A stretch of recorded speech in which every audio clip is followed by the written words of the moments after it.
Covid મહામારી 2 વર્ષ જેવો તો સમય ગયો. એનું જોર સારું એવું નરમ તો પડ્યું છે, પણ હજુ બધાના અંતઃકરણની અંદર એનો ભય તો રહ્યા કરે છે. તો આપણે તો બધા આધ્યાત્મ માર્ગના પંથી છીએ, અને આધ્યાત્મિક ઘડતર એ આપણું હવે આપણા જીવનનું મુખ્ય કાર્ય રહેલું છે. અને એની અંદર થોડા ઘણા મુમુક્ષુએ તો એને પૂરેપૂરી મુખ્યતા આપી અને આરાધન કરતા હશે, અને બાકીના જે મુમુક્ષુઓ છે કે જેમાં બાળકો પણ હોય, યુવાનો પણ હોય, યુવાનથી પણ થોડીક મોટી ઉંમરના પણ હોય, એ બધા પોતપોતાની સાંસારિક જવાબદારી નિભાવતા પણ પોતાનું આધ્યાત્મિક ઘડતર કરી રહ્યા છે. પણ આપણે આધ્યાત્મિક ઘડતર કરીને આપણો લક્ષ્ય શું?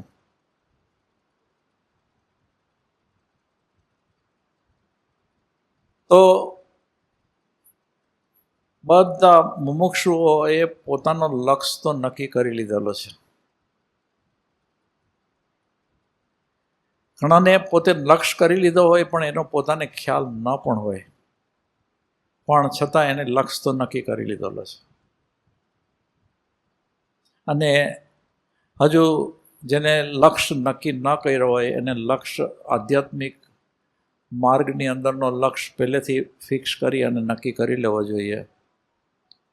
તો એ તો પોતાનું જે જીવન છે એ ખૂબ શાંતિથી, ઉદ્વેગ અને ઉચાટ વગર આનંદપૂર્વક પસાર કરી શકે. તો આપણે લક્ષ્યની વાત છે. એટલે આમ લક્ષ્યની સિદ્ધિ કરવી છે. અને તમારામાંથી કોઈ પણ એક જણ મને કહેશો કે આપણો અત્યારના પહેલો લક્ષ્ય શું છે? હંસાબેન સૌથી પહેલા સમ્યક દર્શન. તો આપણે લક્ષ્ય બાબતની અંદર આજના સ્વાધ્યાયની અંદર આપણો વિષય લક્ષ્ય છે. એટલે લક્ષ્ય સિદ્ધિ, અને લક્ષ્ય સિદ્ધિની સાથે સાથે એ લક્ષ્ય વેધ કરવાની વાત, 2 વસ્તુ ભેગી થશે. આ જે સ્વાધ્યાયનો જે વિષય છે એની અંદર આપણે આધ્યાત્મિક ક્ષેત્રની અંદર આપણો લક્ષ્ય, પણ દરેક મુમુક્ષુ પોતાનું વ્યવહારિક જીવન, સંસારિક જીવન પણ જીવી રહ્યા છે. અને એ વ્યવહારિક જીવનની અંદર પણ એને પોતે પોતાના જીવનનો લક્ષ્ય નક્કી કરેલો હોય, તો એને એ લક્ષ્ય પણ સાધવાનો હોય. એટલે બંને રીતે આ જે લક્ષ્ય સાધવાની વાત છે એ બંને રીતે દરેક જીવોને ખૂબ ખૂબ મદદરૂપ થાય. તો હવે આમ શરૂઆત છે ને જરા નિરાશાથી વાત ચાલે છે કે એક ઉદાસ અને નિરાશ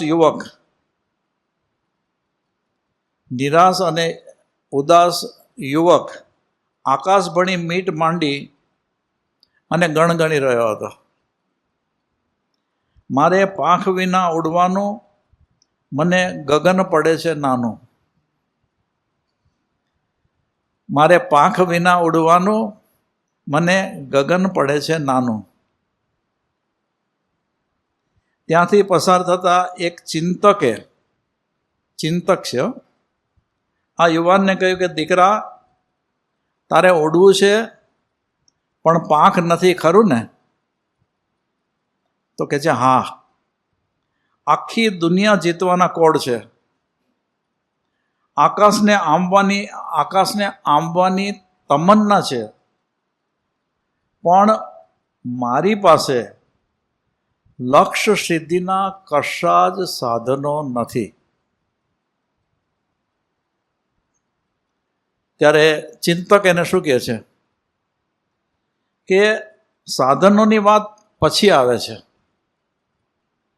પણ તારી મનોગત લાચારીની કોઈ દવા નથી.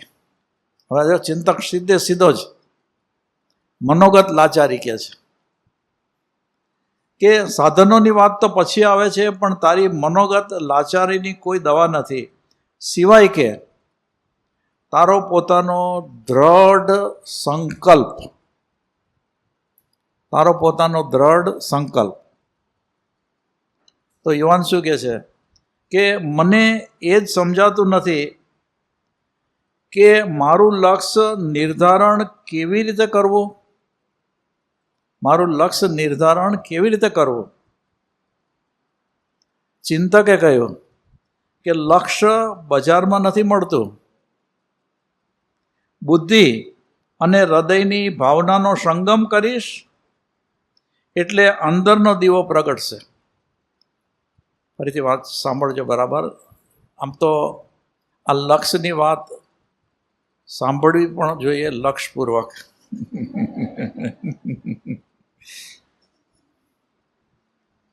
લક્ષ્ય બજારમાં નથી મળતું. બુદ્ધિ અને હૃદયની ભાવનાનો સંગમ કરીશ એટલે અંદરથી દીવો પ્રગટશે અને જે તને બનાવટી નહીં પણ વાસ્તવિક પ્રકાશ આપશે. બનાવટી નહીં, વાસ્તવિક પ્રકાશ. આમાં પણ ઊંડાણથી વિચારવાનું આવે. ઇલેક્ટ્રિક કૃત્રિમ દિવેટોથી ભગવાનની આરતી ન ઉતારાય. મન ભટકતું રાખીશ, મન ભટકતું રાખીશ તો તું ગગન શું તારા ઘર સુધી પણ નહીં પહોંચી શકે.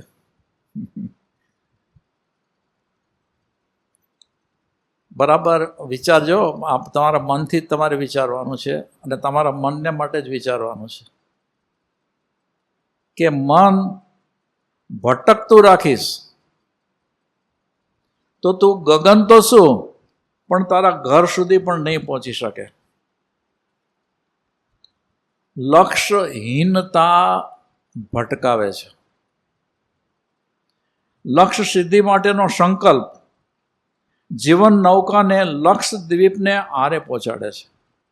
હવે આ બહુ પોઝિટિવ વાત, અને આની અંદરની રહેલી જે એક એક વાત છે ને એ આ આધ્યાત્મ માર્ગના પંથીએ અપનાવવાની છે. લક્ષ્યહીનતા ભટકાવે છે. લક્ષ્ય સિદ્ધિ માટેનો સંકલ્પ જીવન નૌકાને લક્ષ્ય દ્વીપને આરે પહોંચાડે છે. લક્ષ્ય સિદ્ધિ એ હાઈ જમ્પનો વિષય નથી, પણ મજબૂત રીતે એક એક ડગલું ભરી અને સિદ્ધિ સ્થાને પહોંચવાનો વિષય છે. બધા સાધકને તો ખબર હશે કે એમાં કંઈ જમ્પ ચાલે એવું નથી. કેવી કેવી સાધના કરવી પડે છે ને કેટલા લાંબા સમયથી. હવે ઘણા બધા લાગે એવી વાત આવે છે કે અલ્પ પુરુષાર્થ અને અત્યાધિક આકાંક્ષાઓ પરાજયના પ્રવેશ દ્વાર છે. અલ્પ પુરુષાર્થ આમાંથી છે ને આ બ્રહ્મનિષ્ઠો ભૂપતભાઈ છે, દીપકભાઈ છે, બધાની ચકાસણી હમણાં કરવા માંડે કે તમને આજ્ઞા થઈ છે નિત્યક્રમ બરાબર કરો છો?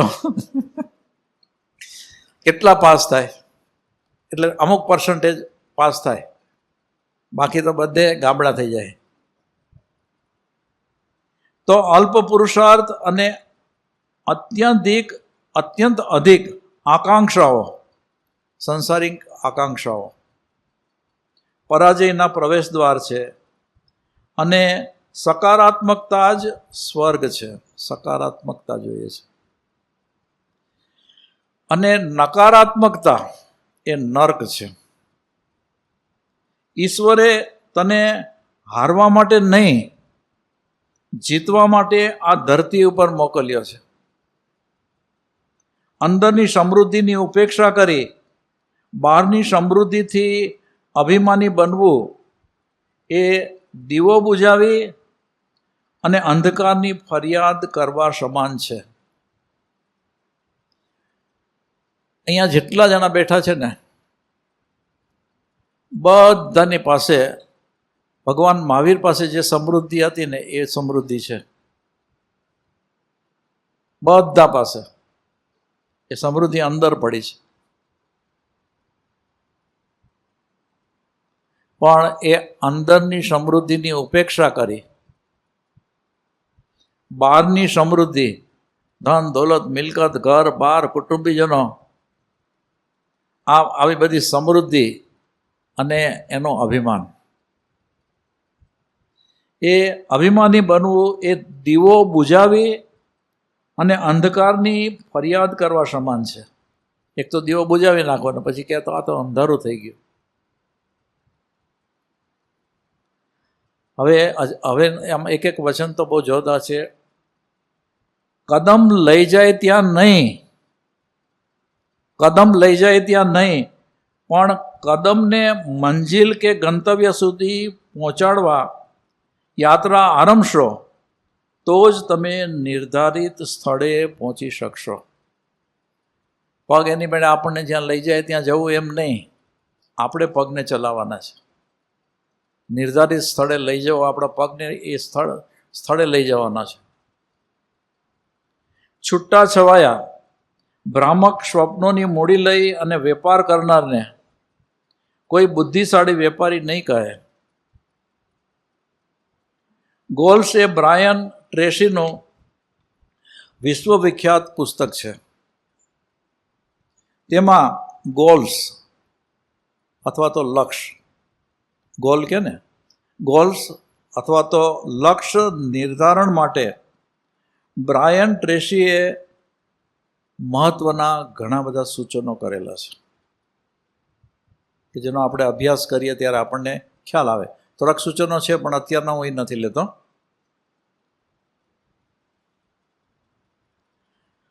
હવે આટલી વાત લક્ષ્ય માટેની થઈ.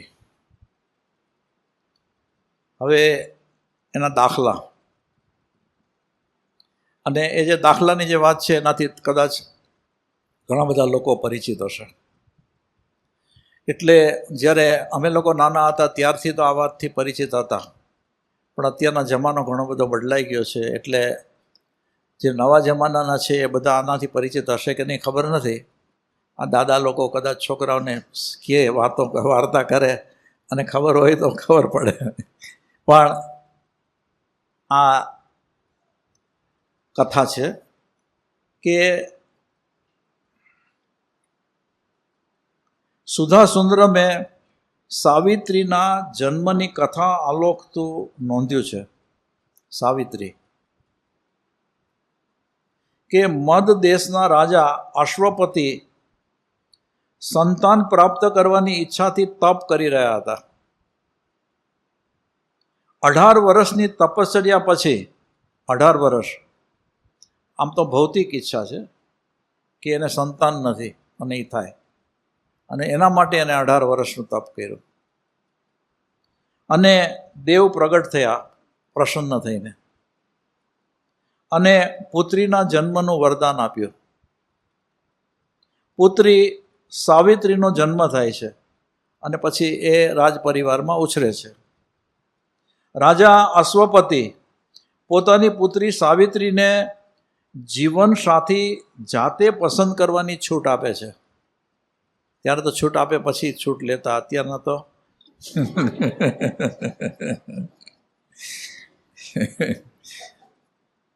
તો હવે રાજા પોતે પોતાની પુત્રીને પોતાનો જીવનસાથી શોધવાની જે છૂટ આપે છે, તો અનુભવી મંત્રીઓને લઈ અને સાવિત્રી વન તપોવનમાં ફર્યા પછી ઘેર પાછી આવે છે. તે સમયે રાજા અશ્વપતિ, રાણી મમતા અને દેવર્ષિ એટલે કે દેવર્ષિ નારદ ગોષ્ઠી કરી રહ્યા હતા. સાવિત્રી તે સમયે જણાવે છે કે જંગલમાં વસતા સાલ્વ દેશમાં અંધ રાજા ધ્રુમત્સેનના પુત્ર સત્યવાનને મેં મારા પતિ તરીકે પસંદ કર્યા છે. એટલે આમ તો રાજપુત્ર જ છે અને એને મેં પતિ તરીકે પસંદ કર્યા છે. આ વાત સાંભળી અને ત્રિકાળ જ્ઞાની નારદજી કહે છે કે રાજકુમાર સત્યવાન બધી જ રીતે સાવિત્રીને યોગ્ય છે, પણ હવે અહીંયા પણ આવ્યો, પણ સત્યવાનનું આયુષ્ય માત્ર 1 વર્ષનું છે.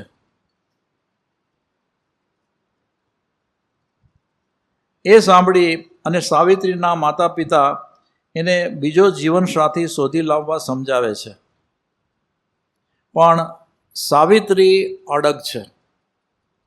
મારે સત્યવાન સિવાય બીજો કોઈ પતિ નહીં અને તેના લગ્ન સત્યવાન સાથે થાય છે. 1 વર્ષ પૂરું થતાં યમરાજા સત્યવાનના આત્માને પોતાના પાસમાં બાંધી અને લઈ જવાની તૈયારી કરે છે. યમરાજા સાવિત્રી યમરાજાની પાછળ પાછળ ચાલે છે. યમરાજા સાવિત્રીને પાછા જવાનું કહે છે, પણ સાવિત્રી યમરાજાને અનેક પ્રશ્નો પૂછી અને સ્પષ્ટતા માગે છે. અને અંતે આમ આ આખી ગોષ્ઠીને તો યમરાજા એક વખત લઈ જાય પછી તો એ કોઈ દિવસ પાછા તો આવે નહીં, પણ આ સાવિત્રીની કેવી વાત છે કે અનેક સવાલો પૂછ્યા, સ્પષ્ટતા માગી અને અંતે સાવિત્રીના જવાબોથી રીઝાયેલા યમરાજા એટલે કે યમરાજાએ પણ સાવિત્રીને સવાલો પૂછ્યા હશે અને સાવિત્રીએ સાચા જવાબ પણ આપેલા હશે અને યમરાજા રીઝાઈ ગયા અને એ રીઝાયેલા યમરાજા સત્યવાનના જીવિત રહેવાનું વરદાન આપે છે કે હવે હું સત્યવાનને જીવિત રાખીશ, એટલે એને હવે હું યમલોકમાં લઈ નહીં જાઉં.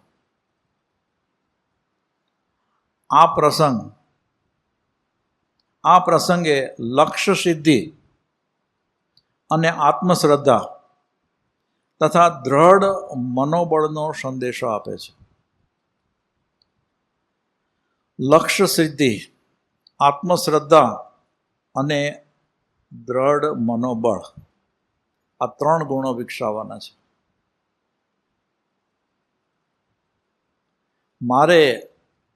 મારા જીવન દરમિયાન આમ અત્યારના મનુષ્ય ભાવ મળ્યો છે એ જીવન દરમિયાન ઓછામાં ઓછું સમ્યક દર્શન તો પ્રગટ કરી જ લેવું છે. અને એ મારે સિદ્ધ કરવું છે અને એના માટે અંદરથી આત્મશ્રદ્ધા જોઈએ કે હું આ કરીને જ રહીશ. અને પછી હવે આ તો 2 વસ્તુ તો કદાચ બધા અહીંયા બેઠા બેઠા કરી નાખે, પણ પછી જે પુરુષાર્થ કરવામાં મનોબળ જોઈએ ને એ મનોબળ બધાને પરેશાન કરી મૂકે. અહીંથી ઊભા થવામાં ઓ ભગવાન કે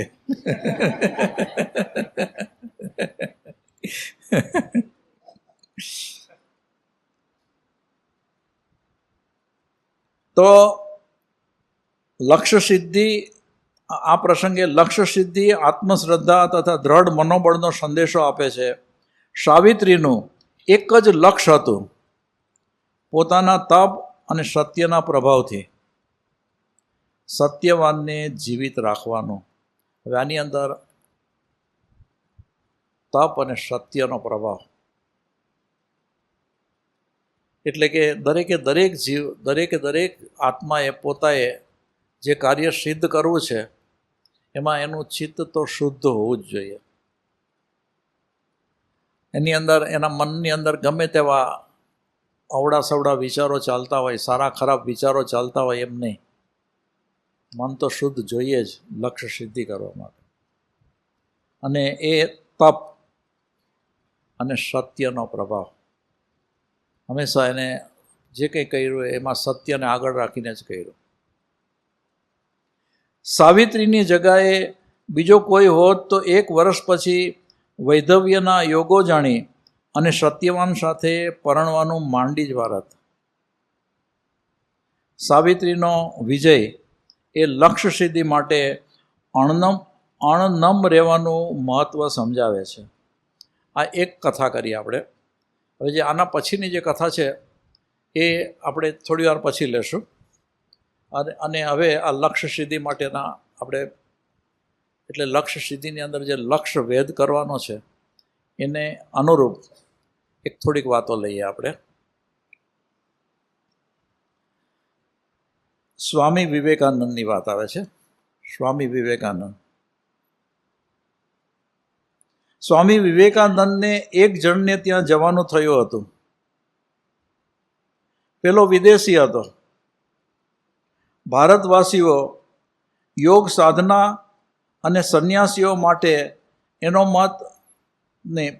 આજે જે વિદેશી હતો એ કેવો હતો તો કે ભારતવાસીઓ યોગ સાધના અને સંન્યાસી એના માટે એનો મત પ્રતિકૂળ નહોતો.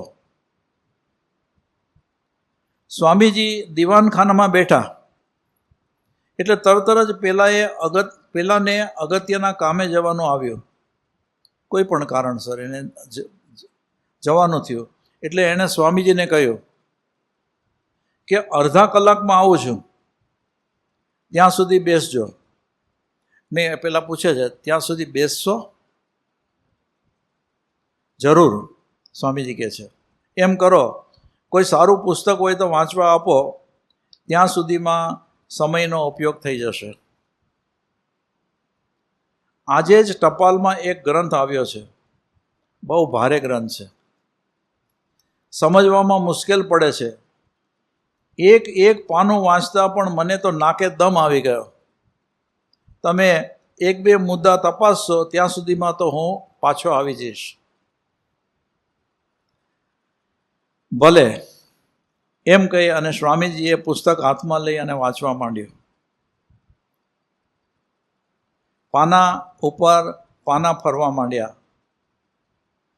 પોણો કલાક ક્યાં પસાર થઈ ગયો એની ખબર ન પડી. કલાક એક પછી પેલો માણસ પાછો આવ્યો. એણે સ્વામીજીને પૂછ્યું, છે ને ખડક જેવું પુસ્તક? ના રે, સાવ સરળ. સ્વામીજી કહે છે, ના રે, સાવ સરળ. એ તો એકાદું સરળ પાનું વાંચવામાં આવી ગયું હશે એટલે તમને એમ લાગતું હશે.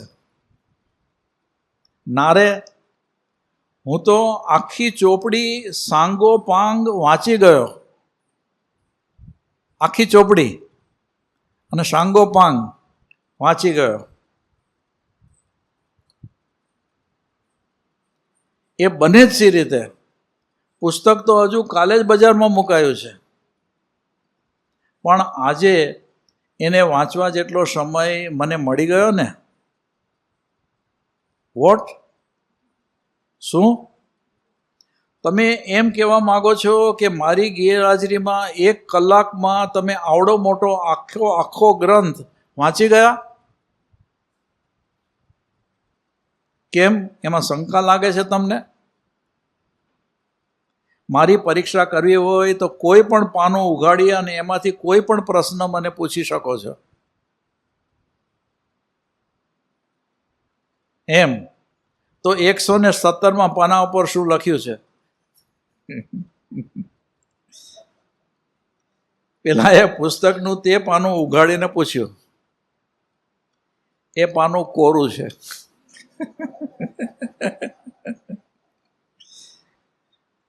સ્વામીજીએ કહ્યું, ઓલો તો બેભાન થતા જ રહી ગયો.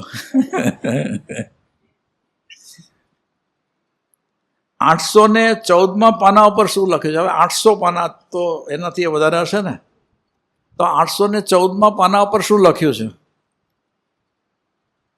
એમાં ભગવાનના સ્વરૂપ વિશેના 3 સિદ્ધાંતો આપેલા છે. એ ત્રણેય ખોટા છે. આ ગ્રંથના 300 થી 400 નંબર સુધીના પાના સિવાય બાકી સાવ રદ્દી છે. સ્વામીજીએ ઓપિનિયન આપ્યો. પેલો તો મૂઢ બની અને સ્વામીજીના પગમાં પડી ગયો.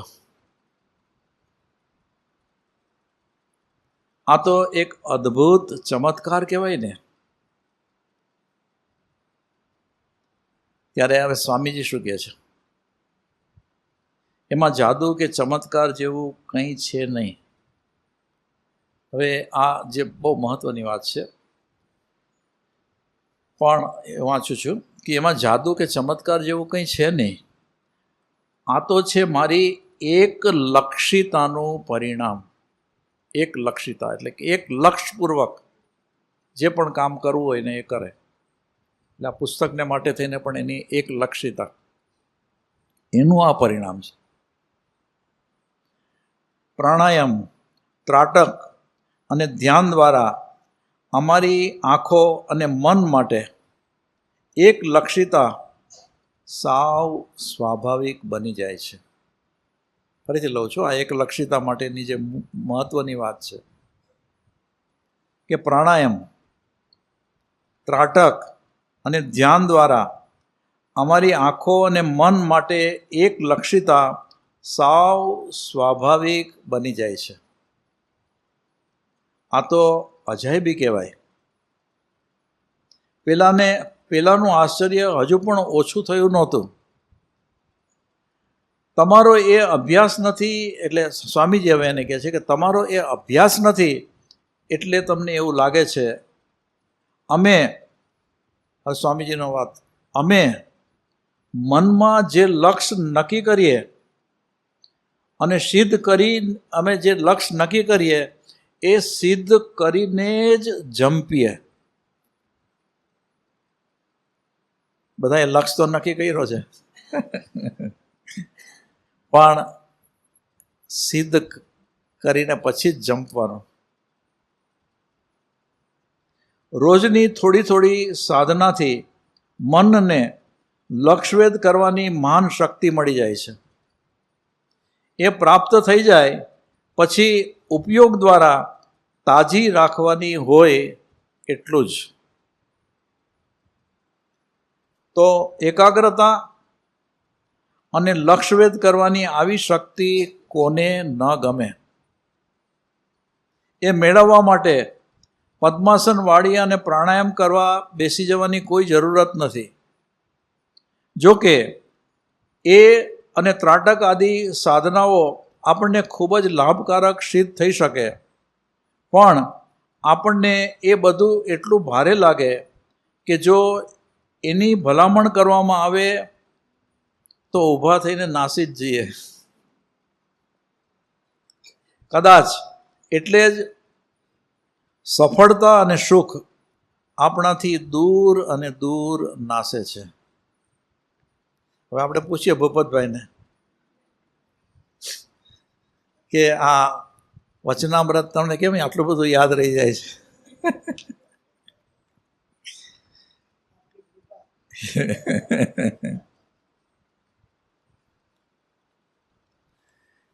અમેરિકાના પ્રમુખ લિંકન છે, એ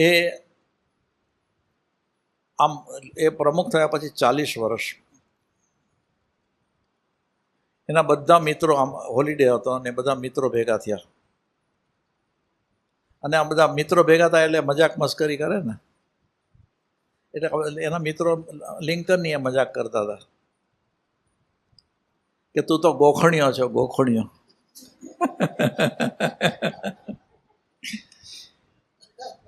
એટલે લિંકને એ 40 વર્ષ પહેલા જે કવિતા એ ગાવા માંડી અને એને ગાવાની શરૂઆત કરી, એની અંદર એક પણ ભૂલ નહીં, પરફેક્ટ એ કવિતા એને પોતે 40 વર્ષ સુધીમાં તો એ કવિતા જોઈ પણ નહીં હોય, પણ એને આખી કવિતા ગાઈને ત્યારે એના મિત્રો છે ને એ આશ્ચર્યચકિત બની ગયા કે 40 વર્ષ પછી પણ તને આ કવિતા યાદ છે. એટલે યાદ શક્તિ, ગ્રહણ શક્તિ અને રજૂઆત કરવાની શક્તિ, આ ત્રણેય ઉપર કાબુ આવી ગયો હોય તો કોઈ પણ ક્ષેત્રમાં માણસ પાછો ન પડે. ફરીથી લઉં છું. યાદ શક્તિ, ગ્રહણ શક્તિ અને રજૂઆત કરવાની શક્તિ, આ ત્રણેયના ઉપર કાબુ આવી ગયો હોય તો કોઈ પણ ક્ષેત્રમાં માણસ પાછો ન પડે. એટલે આ બીજો પ્રસંગ આપણે લીધો. આમ ટૂંકાણની અંદર આ વાત કરી. આમ તો બધાને કવિતા આપણે ભણતા હતા ત્યારે તો કવિતા હતી ને, અમારા વખતમાં તો કવિતા હતી. હવે અત્યારના શું હોય છે ખબર નથી, પણ જૂની કવિતા તો કદાચ એકાદ કડી કોઈને યાદ હોય, કોઈને વધારે હોય, કોઈને ઓછી હોય, પણ બધા ભેગા થાય ત્યારે બધું કંઈક ચાલે. અંતાક્ષરી રમવા બેસે ને ત્યારે ખ્યાલ આવે.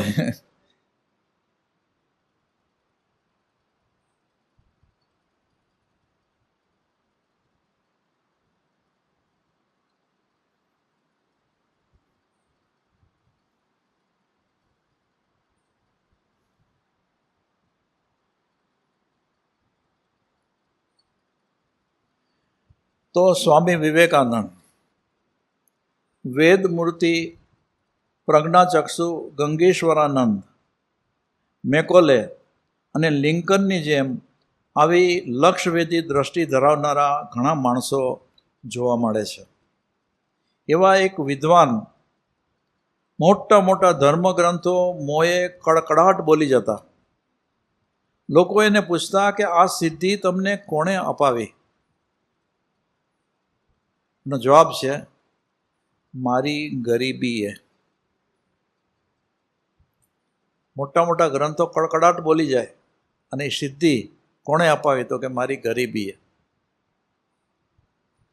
ગરીબી તો ઘણાને હોય છે, એમને જ નહીં. અને તમને આ શક્તિ સી રીતે પ્રાપ્ત થઈ? એની પાછળ કોઈ પ્રચ્છન્ન રહસ્ય હશે? હા, એક રહસ્ય છે ખરું. તો જલ્દી બોલો કે રહસ્ય શું છે? હું નાનો હતો ત્યારે ખાણું મેળવવા મારે મજૂરી કરવી પડતી. એ વખતે ક્યાંય કશુંક વાંચવાનું મળી જાય, ક્યાંક કોઈ પણ જાતનું વાંચવાનું મળી જાય તો જેમ કરોડો રૂપિયા મળવાનું વસિયતનામું લખેલું હોય એવો દસ્તાવેજ વાંચતો હોવ એટલી કાળજીથી એનું વાંચન કરતો. એ વખતે મને બીજું કંઈ જ યાદ ના રહેતું, કેમ કે એ વાંચતો હોય એ ટાઈમમાં બીજું કંઈ વચમાં આડું ના આવે. આ કારણે જે વાંચ્યું તે મારા મન ઉપર અમિટ રીતે અંકિત થઈ જતું. તો લોકો કહે છે, પણ એમાં ગરીબી ક્યાં આવી? કેમ નહીં? બાળપણમાં હું ગરીબ ના હોત તો ભણવા વાંચવાના સાધનો પૂરતા પ્રમાણમાં મળી રહ્યા હોત ને તો કવચિત મળતા કાગળિયા અને પુસ્તકોનું મહત્ત્વ સમજાયું. પહેલાં મને ગરીબીમાં સમજાયું, એ મહત્ત્વ હું કદી પણ સમજી ન શકત. એટલે આપણે જે લક્ષ્ય નક્કી કર્યો હોય ને એનું મહત્ત્વ અંતઃકરણની અંદર પૂરેપૂરું હોવું જોઈએ. પણ આપણે તો શું છે, વ્યવહારિક વાતને મહત્ત્વ વધુ આપતા હોઈએ છીએ, અને જે લક્ષ્ય સિદ્ધ કરવો છે એનું મહત્ત્વ ગૌણ થઈ ગયું હોય છે.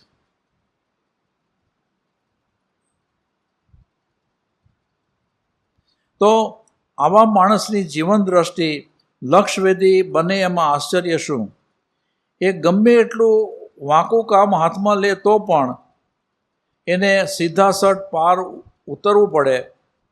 કહે છે કે બહાર ગમે એટલો વાંકો ચાલતો સાપ પણ દરમાં પેશે એટલે સીધો સટ થઈ જાય છે. એટલે લક્ષ્ય વેધક નજર અને વૃત્તિ શક્તિ રાખનારની પાસે, ફરીથી લઉં છું કે લક્ષ્ય વેધક નજર અને વૃત્તિ શક્તિ રાખનારની પાસે આવી અને ગમે એવા સંજોગોને પણ પાંસરા દોર થઈ જ જવું પડે છે. તો લક્ષ્ય વેધક નજર અને વૃત્તિ શક્તિ રાખનાર, આ બે વસ્તુ રાખનાર જે છે એને, એની જે વૃત્તિ છે ને એને સીધું થવું જ પડે, સીધા પાંસરા સીધી બનવું જ પડે.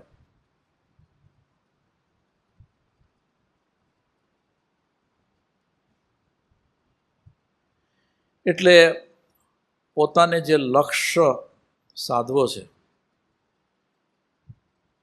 તે પ્રાપ્ત કરવાની તાલાવેલી રાખી અને સતત પુરુષાર્થ કરવો જોઈએ. પછી થોડું ફરી આવો, જરા જમી આવો, ખાઈ આવો, બહાર ભેળવાળો નીકળ્યો છે તો ભેળ ખાઈ આવો. આવી રીતે વૃત્તિ બધી અલગ અલગ જગ્યાએ જો ફરતી હોય તો આપણે લક્ષ્ય સિદ્ધિ કરવાની અંદર કામયાબ ન બની શકીએ. આમ આ લક્ષ્ય સિદ્ધિ માટેના તો અલગ અલગ અપેક્ષા, એટલે કે અલગ અલગ વાત કે જે સિદ્ધ કરવા માટે હોય એના ઘણા બધા દાખલાઓ છે, પણ આપણે તો બહુ જ ઓછા દાખલાની અંદર અને સમયની અંદર પૂરું કરવું છે. કદાચ તમને એવું લાગે કે થોડો ઓવર ટાઈમ થયો તો કદાચ થઈ જશે થોડો. હવે આ વાત છે શિલ્પીની. આપણે કલ્પના કરો કે કૃપાળુદેવની પ્રતિમાજી 9 ફૂટની, એનો પથ્થર બધાએ જોયો છે ને આવ્યો ત્યારે, અને કેવી અદ્ભુત પ્રતિમાજી બની ગઈ. તો એક મહાન શિલ્પીને એક ભવ્ય મંદિર બાંધવા માટે નિમંત્રણ મળ્યું. તો શિલ્પી શું કહે છે કે એક જ શરતે હું આવું. હવે આમ રાજાને આ ભવ્ય મંદિર બનાવવું છે અને એને શિલ્પીને આમંત્રિત કર્યો. તો આ શિલ્પી કહે છે હું એક શરતે આવું. આવી એને રાજા પાસે માગણી મૂકી. રાજા શું કહે છે, કોઈ પણ શરત મને કબૂલ અને મંજૂર છે. એક વાત તો એ કે મંદિરની ચારે તરફ અગાઉથી ઊંચો કોટ ચણાવી લેવો, ઊંચી દિવાલ, જેથી હું અંદર શું બાંધકામ કરાવું છું તેની બહારની સામાન્ય જનતાને કશી ખબર ન પડે. રાજા કહે છે તમારી શરત મંજૂર કરવામાં આવે છે. આની સાથે બીજી એક બાબત એ પણ સમજી લેવાની કે મંદિરની આસપાસના એ કોટને માત્ર એક જ દ્વાર રાખવામાં આવે અને મારી રજા સિવાય એ દ્વારમાંથી કોઈ પણ વ્યક્તિ અંદર આવી ન શકે. ભલે, રાજા કહે છે ભલે, પણ તમારા પત્ની કદી કદી તમને મળવા આવે તો તમે એનો વાંધો તો નથી લેવાના ને? પાક્કો વાંધો લેવાનો. અહીંયા તો વાંધો લેનારને છે ને ગડબડ થઈ જાય, ઘરમાં જ ના આવવા મળે.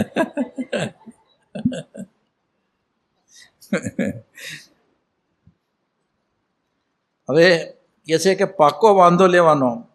હવે જે વાત છે ને સાંભળવાની છે કે આ મંદિરનું બાંધકામ ચાલે અને હું એનું શિલ્પકામ કરતો હોઉં ત્યાં સુધી મારી પત્ની પણ મને મળી શકતી નથી.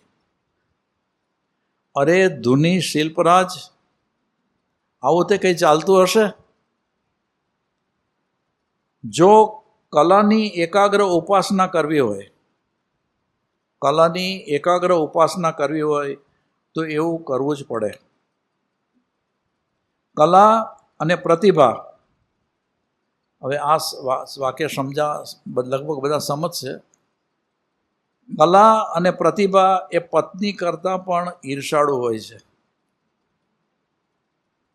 એ કલાકારનો અનન્ય પ્રેમ માગે છે.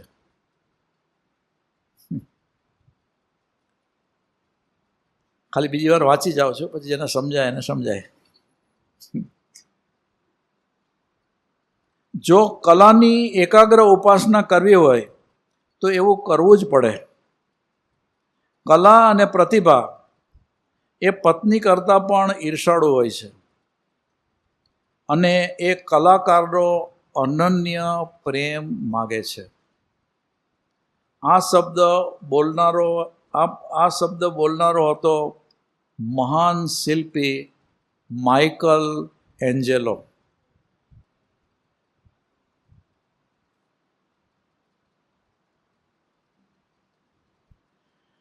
તમને જો જીવનનું લક્ષ્ય, તેની પ્રાપ્તિ, એ માટે તમારે કરવો જોઈતો પ્રયત્ન વગેરે વિશેના પ્રશ્નો થવા લાગ્યા હોય તો આ નવી પરિસ્થિતિને તમારું પરમ ભાગ્ય ગણી લેજો. સંજોગોથી ઘેરાયેલો માણસ છેલ્લી પડે શું કરી નાખે, કેવા પરાક્રમ અને સિદ્ધિનો સ્વામી બની જાય, એ કદી નક્કી નથી હોતું.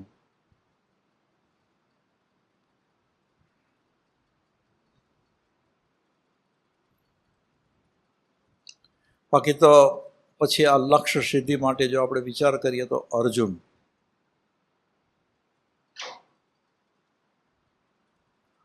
અને બીજો એકલવ્ય, ખરેખર ગુરુ એને સ્વીકારતા નથી અને છતાં પણ ગુરુને લક્ષ્યમાં રાખી અને પોતાની કેવી સિદ્ધિ એને કરી. પછી તો ગુરુએ એનો અંગૂઠો પણ કાપી નાખ્યો. પણ આ લક્ષ્ય સિદ્ધિની કેવી વાત છે કે કૂતરો ભસતો હતો તો એને એવી રીતે બાણ મારીને કૂતરાનું મોઢું બંધ કરી દીધું કે એક પણ બાણ કૂતરાને ખૂંચ્યું નહીં, વાગ્યું નહીં, અને છતાં એનું મોઢું કૂતરાનું બંધ થઈ ગયું. એ કેવી લક્ષ્ય સિદ્ધિ હશે. બાકી તો લોકો આવી લક્ષ્ય સિદ્ધિ કે જેમાં જે લક્ષ્ય કરવું છે એના ઉપર જ એકાગ્ર થવું જોઈએ, પણ લોકોને તો એક લક્ષ્યથી ન ચાલે. 2, 4, 6, 8 આ બધા લક્ષ્ય જોઈએ. બસ આ બધું મારે કરી નાખવું છે. તો એ પોતે ક્યાંયનો નથી રહેતો અને પોતાનું જે ધારેલું છે એ કરી શકતો નથી.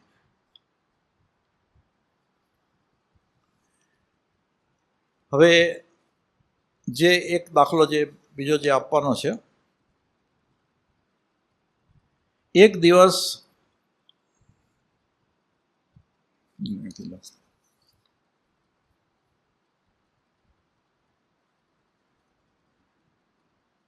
રાજા પરીક્ષિત તે અર્જુનના પૌત્ર અને વીર અભિમન્યુના પુત્ર હતા. રાજા પરીક્ષિતને સમાચાર મળ્યા કે તેમના રાજ્યમાં કળીએ પ્રવેશ કર્યો છે. તેઓ કળીને દંડ દેવા નીકળ્યા, પણ કલી પગે પડતા તેને અભયદાન આપ્યો. એક દિવસ મૃગયા એટલે કે શિકાર માટે પરીક્ષિતે મૃગને બાણ વિંધ્યું, પણ તે મૃગ ભાગી અને દૂર ચાલ્યો ગયો. માર્ગમાં એક મુનિ મળ્યા. તેમણે મૃગ વિશે પૂછ્યું કે અહીંયા ઓલું હરણ આવેલું હતું, પણ મૌન વ્રત હોવાના કારણે તેમને ઉત્તર ન આપ્યો. પરીક્ષિતે રોષે ભરાઈ અને તે મુનિના ગળામાં માળાની જેમ મરેલા સાપને લટકાવી દીધો. છતાં મુનિએ મૌન છોડ્યું નહીં. એ સમીક મુનિના પુત્ર શૃંગીએ આ વાત જાણી અને પરીક્ષિતને શાપ આપ્યો કે આજથી 7 દિવસ પછી તક્ષત નાગથી હે રાજા તારું મૃત્યુ થશે. પરીક્ષિતે આવી રીતે શિકાર કરે, આવા મુનિને હેરાન કરે અને એને આ શ્રાપ પણ મળ્યો. પણ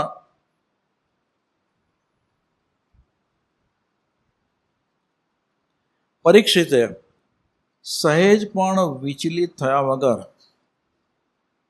આત્મ ઉદ્ધાર માટે સુખદેવજી પાસેથી શ્રીમદ ભાગવત કથા શ્રવણ દ્વારા જીવન મુક્તિનો સંકલ્પ કર્યો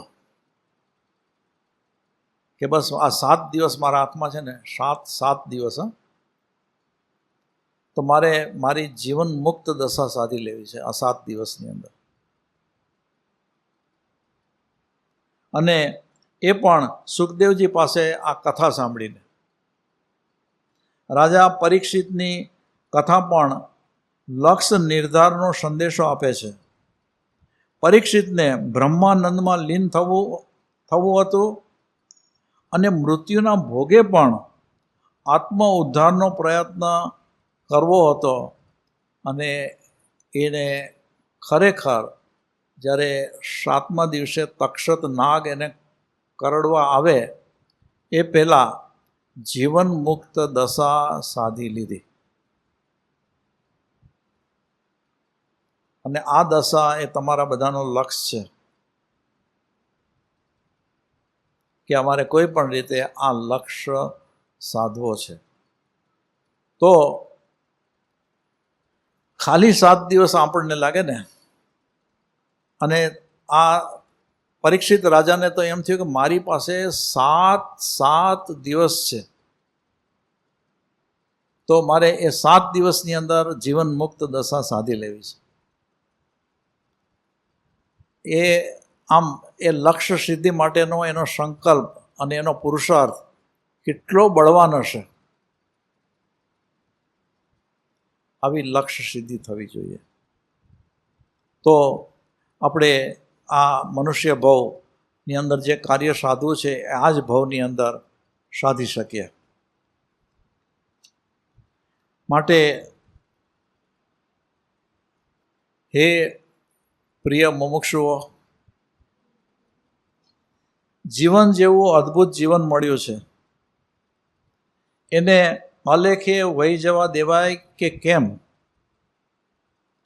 આગળના કોઈ અનુભવો અને વિપરીત સંજોગોને કારણે જો તમારા મનોવલણમાં નિરાશા પ્રવેશેલી હોય તો એને દૂર કરવા માટેનો સુંદર સમય છે એમ માની લો. એક ધ્યેય નક્કી કરો, બીજાને નહીં. એક ધ્યેય નક્કી કરો, જીવનને એક મહાન સાહસ માની લો. તમે એમાં કંઈ નક્કર કામ કરવાને સર્જાયેલા છો એવું વિચારો. આ તમારા આ જીવનની અંદર જે તમે આ સાહસ કરવું છે, અને એ સાહસ કરવાને માટે થઈને જ તમે સર્જાયેલા છો એમ માનો.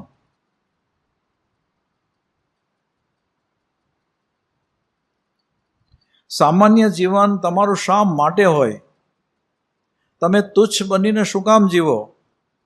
સંજોગો અવસર તમે સફળતા અને સાર્થકતાનો રાજમાર્ગ ચૂકી ગયા તો પણ, એટલે અત્યાર સુધીમાં ભલે તમે માર્ગ ચૂકી ગયા, પણ હવે પાછા વળો. આજથી પાછા વળો. જીવન સિદ્ધિના લક્ષ્ય પ્રતિ તમારા સમગ્ર સત્વોને વાળી દો અને સાવ નવેસરથી જીવનનો પ્રારંભ કરો. તો આ લક્ષ્ય કે જેની સિદ્ધિ માટેની વાત, અને એ સિદ્ધિના માટે થઈને આ જે લાખેણી શ્રદ્ધા નહીં આવે, પણ લક્ષ્યવેધ આવે. એ કરવા માટે થઈને સંકલ્પ કેટલો બધો દ્રઢ જોઈએ, કેટલો બધો બળવાન જોઈએ, કેટલો બધો મજબૂત જોઈએ.